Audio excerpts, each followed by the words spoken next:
La partie 2 de Cobra Kai nous a offert une fin spectaculaire. C'est peut-être la conclusion la plus marquante de tout l'univers de Karate Kid. Mais de nombreuses questions restent en suspens. Kwon est-il vraiment mort? Et qu'adviendra-t-il de Cobra Kai? Ce sont des questions auxquelles nous allons répondre. Aujourd'hui, sur Charlie et Al, nous allons analyser la fin de la partie 2, examiner des détails que vous n'avez pas remarqués et parler de ce que nous verrons dans la partie 3 de Cobra Kai saison 6. Prêt? C'est parti!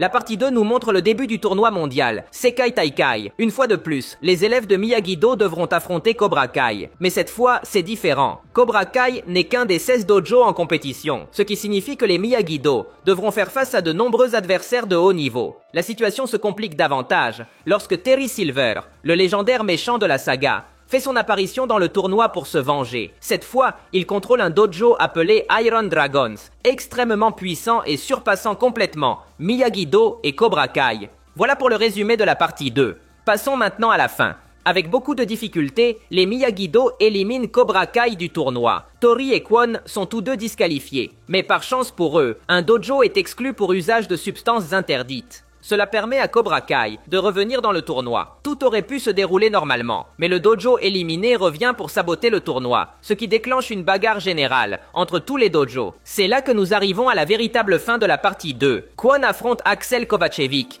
mais ce dernier l'humilie complètement. Aveuglé par la colère, Kwon saisit le couteau de Chris et tente de l'utiliser contre Axel, mais il finit par se poignarder lui-même.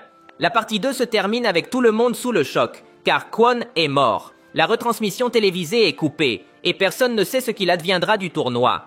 La mort de Kwon bouleverse tout ce que nous pouvions attendre du Sekai Taikai. Il y a quelque temps, des fuites avaient suggéré que Kwon mourrait à la fin de la partie 2, mais je refusais d'y croire. Dans d'autres vidéos, je vous ai montré d'autres fuites qui se sont également révélées vraies, comme le retour de Kenny à Miyagi-Do, ou encore le rapprochement romantique entre Axel et Samantha. Cela confirme que les fuites sont plus fiables que nous ne le pensions.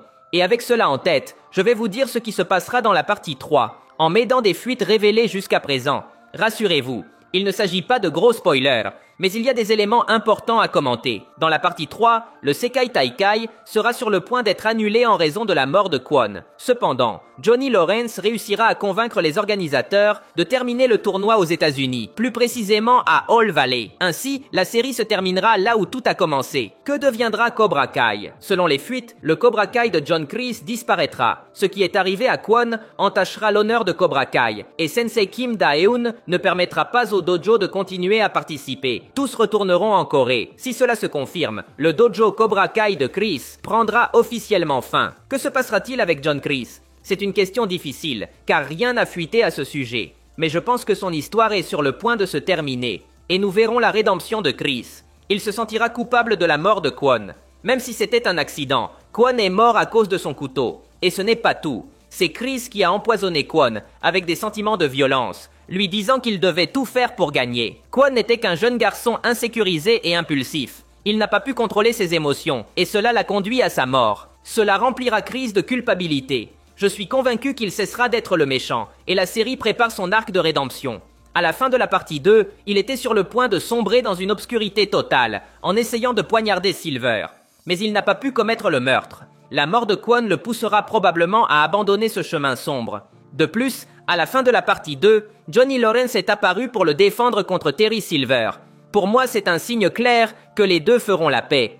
Souvenons-nous que John Kreese a commencé cette saison en s'entraînant en Corée pour se débarrasser de sa faiblesse envers Johnny Lawrence. Il avait enfin réussi à la surmonter. Mais maintenant, Johnny est apparu pour le défendre. Je suis certain qu'avec cela, les deux finiront par se réconcilier. De plus, John Kreese n'aura plus de dojo dans la prochaine saison. Donc, qu'il le veuille ou non, il ne pourra plus participer au tournoi. Passons à la question importante. Est-ce vraiment la fin du dojo Cobra Kai? Eh bien oui, du moins pour le Cobra Kai de John Kreese. Cependant, Cobra Kai reviendra dans la partie 3, mais sous une forme différente. Depuis un moment, des fuites indiquent que Johnny Lawrence récupérera Cobra Kai. Autrement dit, il ouvrira sa propre version du dojo. Je vous ai déjà montré des photos où l'on voit son nom comme leader de Cobra Kai. Auparavant, je n'étais pas sûr de ces fuites, mais maintenant, avec la mort de Kwon, je suis convaincu qu'elles sont vraies. Le Cobra Kai de John Kreese disparaîtra, et Johnny prendra sa place au Sekai Taikai, avec un nouveau Cobra Kai basé aux États-Unis. Dans ce dojo, Miguel et Tori seront les capitaines. Si cela se confirme, il est fort probable que la série se termine par une finale entre Robbie et Miguel. Une fois de plus, il est impossible de savoir qui gagnera, car rien n'a été révélé dans les fuites. Nous ne pouvons donc que spéculer. Mais ce n'est pas tout. Depuis quelque temps, une photo d'Anthony LaRusso en uniforme de Cobra Kai a fuité. À l'époque, beaucoup pensaient qu'il s'agissait d'une blague de la production. Mais maintenant, avec tout ce qui s'est passé, il est tout à fait logique qu'Anthony rejoigne Cobra Kai, mais celui de Johnny Lawrence. La mort de Kwon affectera plusieurs personnages émotionnellement. Tout d'abord, Daniel. Souvenons-nous que, dans la scène, Daniel a réalisé ce qui allait se passer et a couru désespérément pour arrêter Kwon. Mais il n'est pas arrivé à temps. Cette mort aura certainement un impact sur Daniel. Il est déjà émotionnellement déstabilisé, car il a découvert que Miyagi avait tué quelqu'un dans le passé. La mort de Kwon le touchera donc particulièrement. De plus, la partie 3 nous montrera Daniel, éclaircissant ce qui s'est réellement passé dans le passé de Miyagi. Cette histoire pourrait servir d'introduction à une série sur Miyagi. Il y a quelque temps, Netflix a révélé son intérêt pour une série sur un jeune Miyagi, une préquelle de Karate Kid. L'histoire de Daniel pourrait donc servir à poser les bases de cette série. Que se passera-t-il avec les Iron Dragon? Au vu de la situation, ils resteront probablement dans le Sekai Taikai, et Terry Silver continuera à les diriger. Le combat entre Robbie et Axel reprendra à zéro. Il me semble impossible que Robbie puisse battre Axel, car, comme nous l'avons vu dans la partie 2, Axel est à un niveau complètement différent. Même un Robbie totalement concentré n'a rien pu faire contre lui. Personnellement, je pense que Robbie ne pourra pas battre Axel.